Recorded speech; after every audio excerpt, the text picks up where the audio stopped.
When people think about The Little Mermaid, they typically think about Disney, but the truth is, the story is almost 200 years old.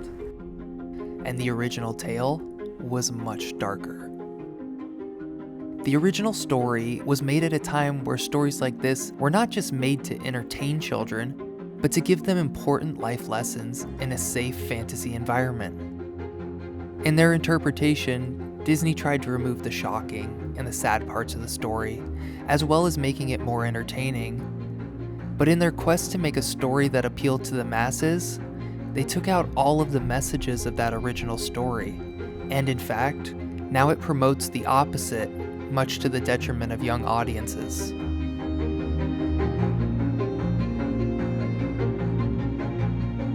A great example of this is how the original story is a warning to young women not to change and to conform to please and gain the affection of men. The Disney story, however, removes this completely and makes the impressionable audience members think that conforming to the prince's standards is somehow advantageous.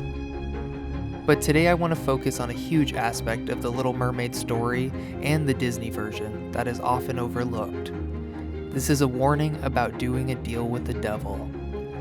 And in this video, I will be comparing the short story with the Disney cartoon from 1989.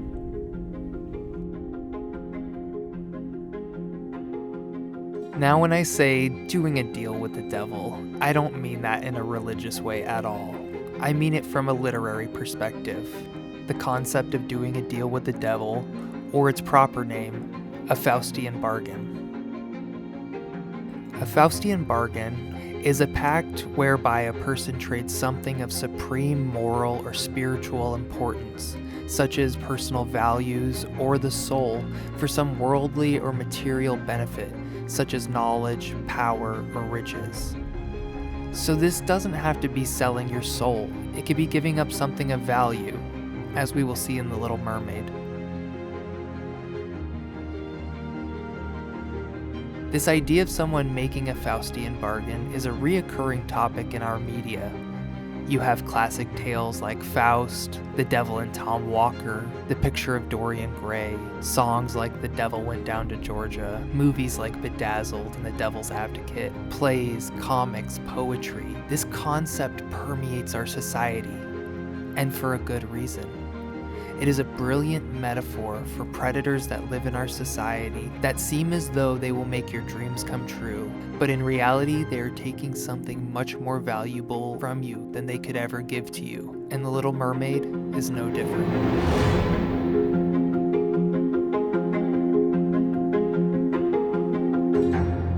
The book and the Disney cartoon have several moments where they clearly mirror one another, but the differences are quite shocking.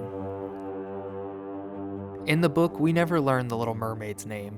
She's just referred to as the Little Mermaid, the Youngest, or the Little Maid. The character Ursula in the book is only referred to as the Sea Witch. In the book, all the Little Mermaid knows of the world above the surface of the water is what she's been told by her parents, grandparents, and older sisters, and they get to go above the surface as they turn 15. On her 15th birthday, when it's her turn to go up, she sees a terrible storm that takes down a ship. In the film, the Little Mermaid saves the prince, and all but the prince get onto a lifeboat. But in the book, everyone perishes except for the prince that she saves. And she saves him because he looks exactly like a statue that she's been infatuated with for years, that sits in her garden. In the cartoon, when Ursula makes her deal with the Little Mermaid, she takes a light out of Ariel to represent her voice. In the book, however, the Sea Witch cuts off the Little Mermaid's tongue, and that is how she takes her voice. In the cartoon, if Ariel fails to kiss the prince within 3 days, she will turn back into a mermaid and be Ursula's personal servant. In the book, if the Little Mermaid fails to get the prince to marry her, then she dies, and mermaids do not have an eternal soul in the book. And one last element that separates the cartoon and the original story is in the cartoon, Ariel's motivation is the prince's love, but originally the Little Mermaid wanted the prince's love and an immortal soul, which becomes a huge motivator for her.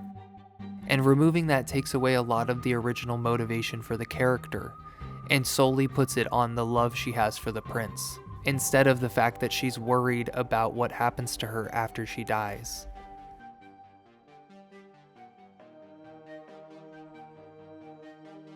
The majority of the story is like this, where you can see the direct influence of the original work, but with a cinematic coat of paint on top.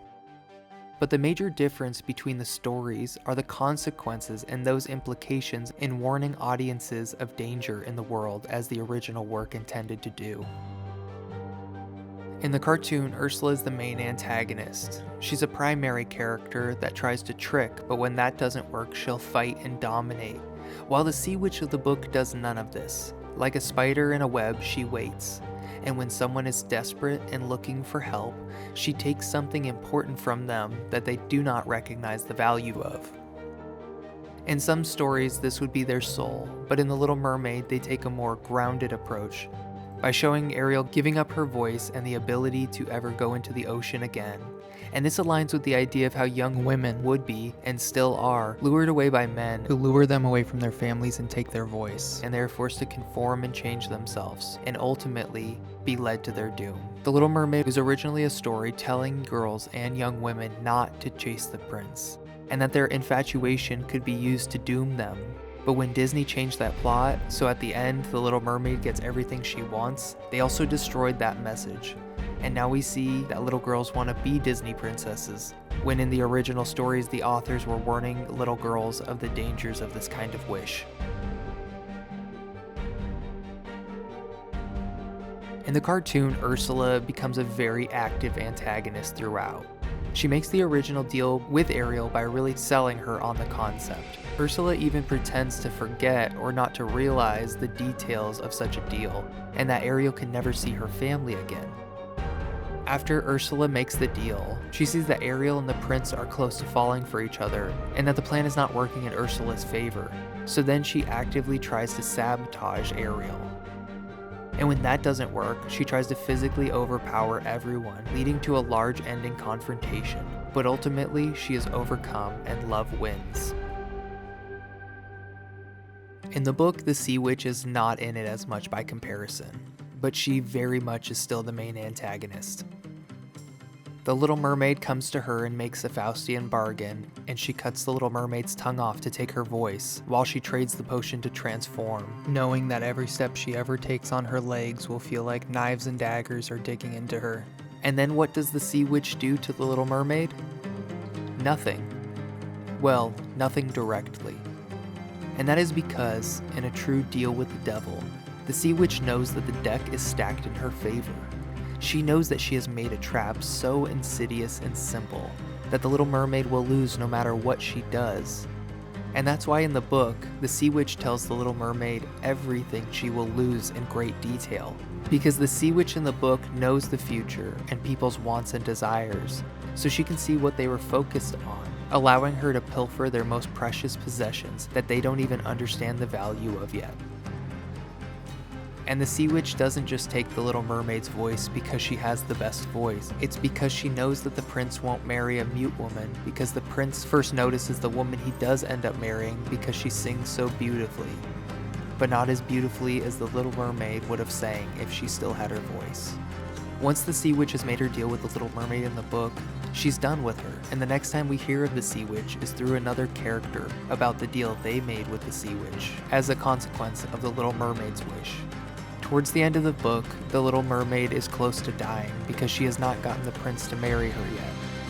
And then her sisters, in an attempt to save her from dying, trade their beautiful hair to the Sea Witch, so she will give them a dagger to give to the Little Mermaid. This dagger can reverse the original deal, but she must kill the prince with the dagger and take the life that she saved. In true Faustian form, the Little Mermaid can't stab the prince, and she dies and turns to sea foam. The difference between the Sea Witch of the book and the cartoon is that the only way to beat the Sea Witch of the book is to never make a deal with her to begin with. The lesson being that the consequences of a Faustian bargain are not reversible without great loss, but at the end of the day, in a deal with the devil, The devil never gives you what you want anyways, but the Sea Witch of the cartoon loses this message by showing that love overcomes. But this message can be a siren song to young people, leading them into the depths. In the book, they make it clear that making deals like this, chasing people you don't know, conforming to the standards of another, are inherently dangerous and most likely will lead to doom. And that is an important lesson for kids. Even now in my 30s, I can still remember the feeling that you were mature beyond your years when you were young. Almost everyone feels this way, and while this isn't always a bad thing, some kids and young adults get caught up in situations where they're in over their heads and giving away pieces of themselves that they don't yet realize the value of. The book shows the dangers of moving into adulthood before you are ready, and how there are those in the world that will set you up for failure and take everything they can from you as you fall.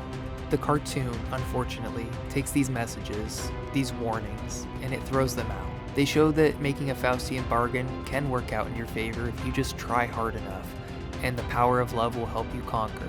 The cartoon shows that conforming to a man's standards of beauty, giving up what makes you special, is okay, and you can just get it all back. The cartoon lives in a world free from real consequences, for people with good intentions. And while that's a sweet message, is that going to help young audiences the same way the original story did, by safely teaching them the consequences of their decisions? Ultimately, this is no one's choice to decide whether one is better than the other. I'm not calling for the censoring of any media, nor am I even trying to criticize Disney, but I think it's still an important conversation to have. In my video on Peter Pan, dozens of people wrote me thanking me for letting them know about the backstory, and that they were not going to let their kids watch Peter Pan. And I don't think that's the takeaway, nor is that my intent when making these videos. Children eventually will grow up, and they'll go out into the world, and they'll see that it isn't always a safe place, and they won't be protected from media as an adult, so hiding them from it does them a disservice. I think you can still show your children these cartoons and movies, but you as the parent must contextualize what they are seeing and let them know how these things apply to real life. In Peter Pan, when watching it with your kids, tell them Peter is not the hero, so they won't think it's okay to let someone lure them away from their house at night without their parents. When they watch The Little Mermaid, tell them that you should never make a Faustian bargain like Ariel does, and in real life, people that metaphorically make deals with the devil never get what they want. At this point, I'm sure there's several viewers looking at the differences and thinking, who cares? It's just an old story and it's just a kid's cartoon. Changing it really doesn't affect anyone. Or does it? Humans love stories. While stories nowadays are primarily meant to entertain, stories in the past served a larger purpose, and that was to educate. Stories were small thought simulations for people to gain knowledge and experience through metaphor. This obviously is still the case, but to a lesser extent than other times in history. When we watch, read, or consume any kind of media, it affects us consciously and unconsciously. And without realizing it, the stories and media we consume shape our opinions on the world and those around us, whether we recognize or admit it. On some level, what you consume will always affect you. So what messages do you really want? If you don't actively think about what you consume, it consumes you. Thank you all so much for joining me in this video. Don't forget to hit the like, subscribe, and notification bell. And if you want early access to some of my content, consider joining my Patreon. Thank you all again so much, and I hope you have a great day.